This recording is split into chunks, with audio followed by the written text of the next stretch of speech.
போருக்கு வந்த சிங்கமுகாசுரனின் 1000 தலைகளையும் என்னுடைய வேல் கொண்டு வெட்டி வீழ்த்தினேன். ஆனால் முருகா, சிங்கமுகாசுரனின் தலை வெட்ட வெட்ட வளர்ந்துகிட்டே இருக்கும்னு தானே சொன்னீங்க. ஆமாம் பூரணி, ஆனால் என் தந்தை சக்தியால் உருவான என்னால் அவர்களை அழிக்க முடியும் என்பதால் சிங்கமுகாசுரனின் தலையை பார்த்து முளைக்காதே என்று அதட்டினேன். வளர்வது நின்றுவிட்டது. அவனது கதையும் முடிந்துவிட்டது. தம்பி இறந்த செய்தியை கேட்ட பத்மாசுரன் மீண்டும் போருக்கு வந்தான். 4 நாட்கள் கடும் போர் நடந்தது. இறுதியாக நான் விஸ்வரூபம் எடுத்து அவன் முன் நின்றேன். அதை பார்த்து அவனுடைய தீய குணங்கள் அழிந்து என்னை கைகூப்பி வணங்கினான்.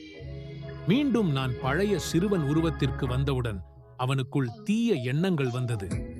அதனால் அவன் ஒரு மாமரத்திற்குள் ஒளிந்து மாயை போர் புரிந்தான்.